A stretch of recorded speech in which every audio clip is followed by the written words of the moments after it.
On February 4th, 1992, Hugo Chavez changed life for the vast majority of Venezuelans. The people put their trust in this soldier who's said to have different intentions than those in power and favor the masses. Let's see more of the stories of that night that transpired 30 years ago. Elizabeth has lived her whole life in the neighborhood January 23rd, 23 de enero in Caracas. The military uprising led by Hugo Chavez February 4th, 1992 marked her life in a way she couldn't imagine. Elizabeth is today a sergeant in the Bolivarian militia, a popular defense force created by Hugo Chavez, formed as the fifth component of the Bolivarian National Armed Forces. After Commander Chavez died, Elizabeth was left in charge of a public chapel built in the neighborhood in honor of the leaders, who is worshipped by the residents there. Donde se le venera con devoción popular.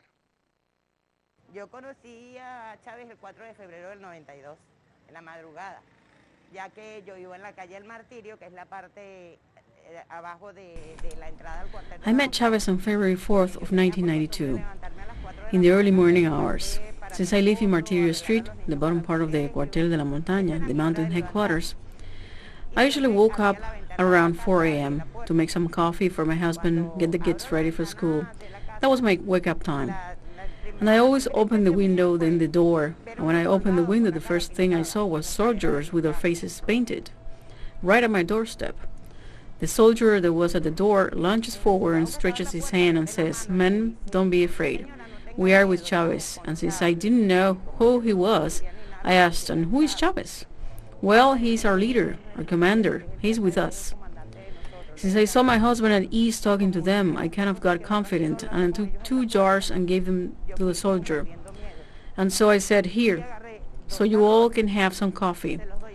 I saw that the soldier didn't take any coffee. Instead, he passed the jars along. I started wondering where all my little cups are going. And I see this big man drinking out of one of the cups. Then he drinks some more out of the other one and hands it back to the soldier. It seems he caught me staring at him, so he winked at me and blew me a kiss.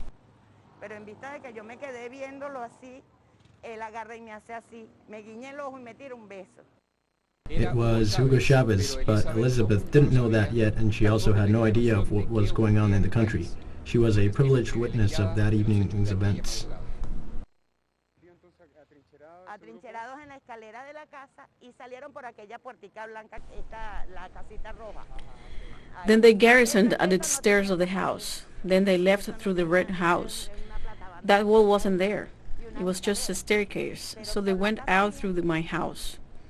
They could access this area. And then I saw him running over there and getting inside a tank. Then they left, and I didn't see him again until his declaration. Montó en la tanqueta y de aquí para adelante se fueron y bueno, ya no lo volví a ver más hasta que lo vi en la declaración. By then, there were clashes in the presidential palace, in the president's house, and in other states of the country against military barracks and strategic locations. Elizabeth only got word of those events the next day.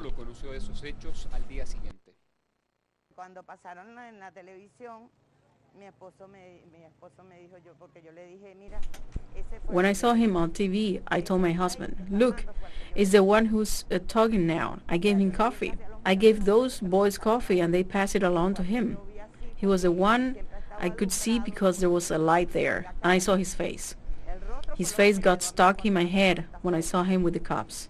He remembered my face. He remembered because when he came over here again, and he used to tell me I was the apple of his eye.